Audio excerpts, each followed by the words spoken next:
apologize in advance for the lame effort I'm about to make to tie my reflections on the campus Gaza protests to the conference theme of listening.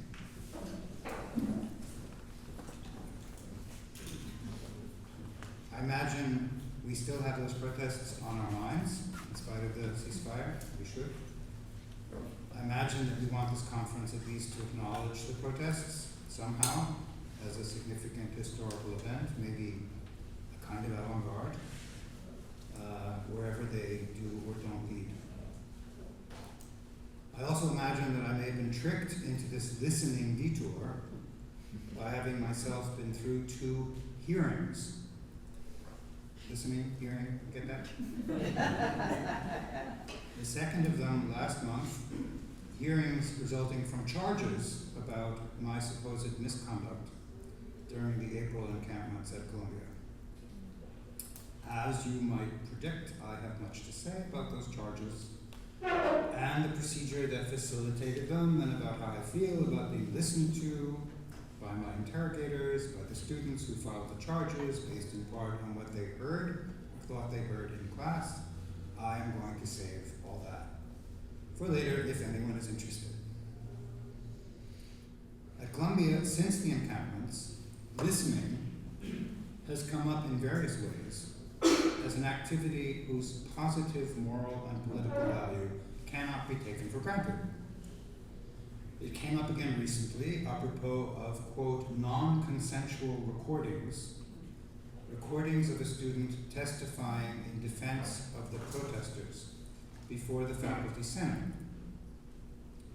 Recordings made by another student without consent, of course, and then circulated in a highly edited and selective form, thereby eliciting considerable online harassment of the student from the Zionist lobby, including a photo of the student senator in a bathing suit. It turns out that there is no Senate rule prohibiting such recordings, I was surprised to find out.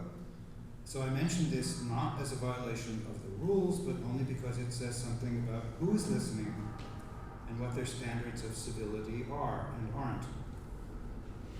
Much the same thing has happened to one of my Columbia colleagues, another member of the Senate, also head of the Institute for the Study of Human Rights, though without the bathing suit photo. I thought you would laugh at that. Never know. In trying to attach my remarks to the theme of listening, I probably also had in the back of my head the administration's response to the encampments, which included setting up a task force on anti-Semitism. The task force on anti-Semitism invited faculty and students to several listening sessions. Listening. The co-chairs of the task force were 3 prominent Zionists, signatories of an open letter that mentioned the atrocities committed by Hamas on October 7th, 2023, totally fine, but did not mention the atrocities committed by Israel since then, which was not fine. I counted the words. That letter devoted 66 words to atrocities committed by Hamas and 0 words to atrocities committed by Israel. So you can see how neutral the administration had decided to be.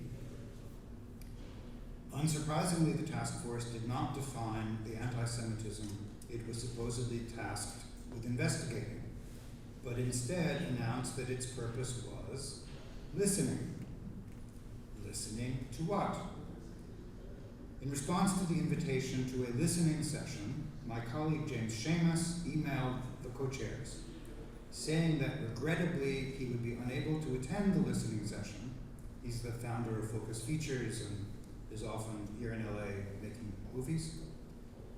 And there ensued an exchange of emails that was leaked and published. It was not leaked by me, and published, and that I reproduce here in part. Seamus. So, okay, the task force is not going to define anti-Semitism. Fair enough, I guess, given that its focus so far, as you write here, is on life at Columbia, especially among students. Still, it is called the task force on anti-Semitism, not the task force on, like, campus vibes.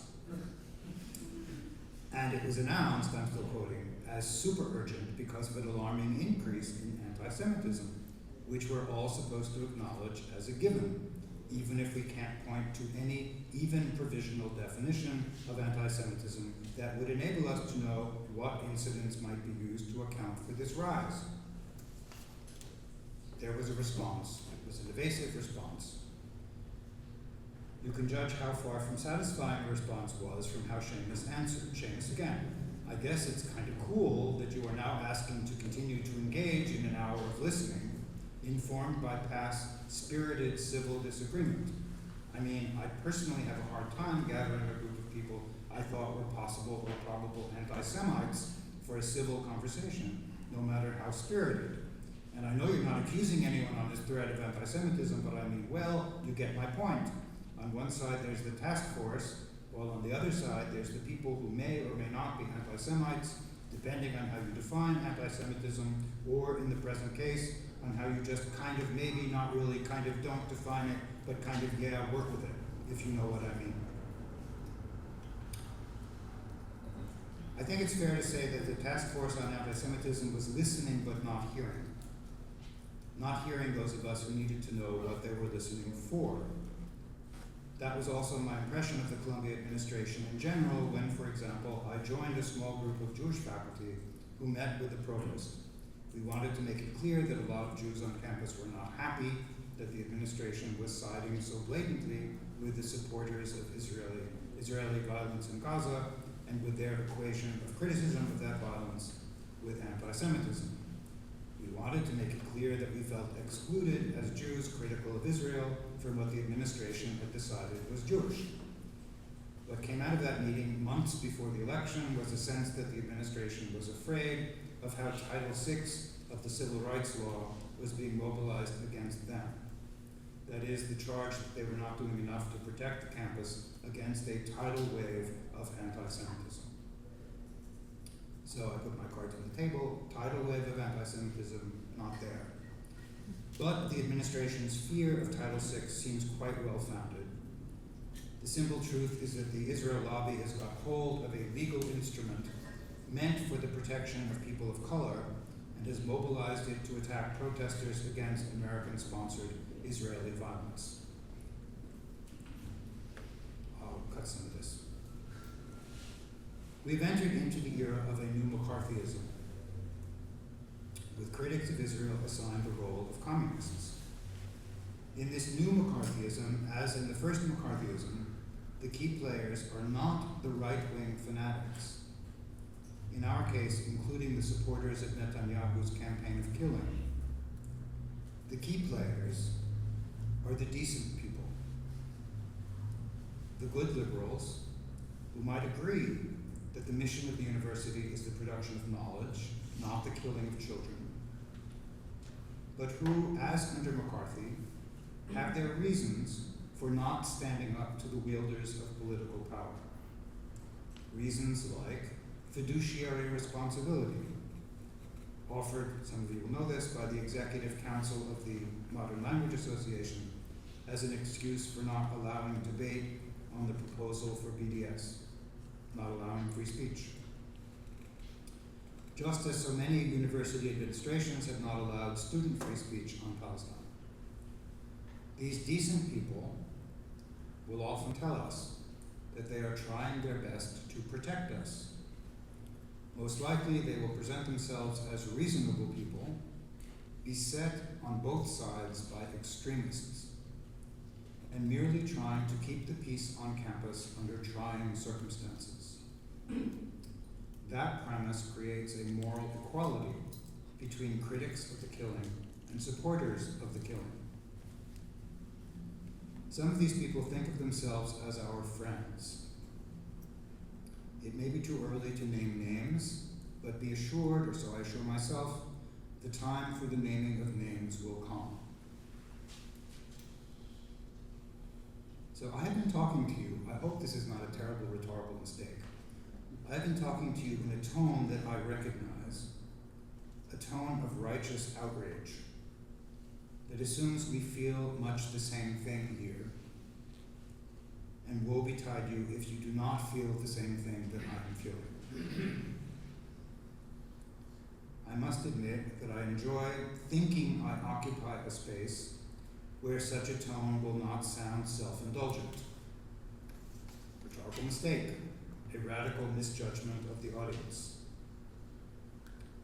But what I want to say now, talking to myself as much as I'm talking to you, is that maybe this tone is a mistake.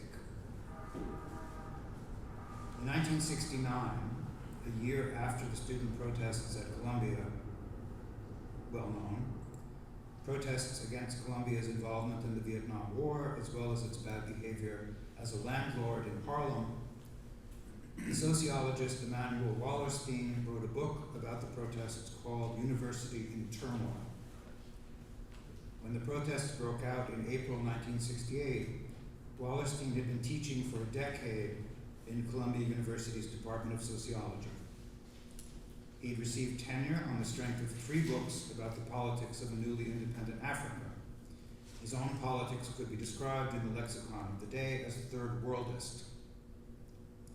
The same could be said of some, though not all, of the Columbia protesters, who were indignant both at an attempted land grab by the university in Harlem and at its many-sided complicity with American militarism in Vietnam and elsewhere. Wallerstein was on the student's side. But he was a faculty member, not a student.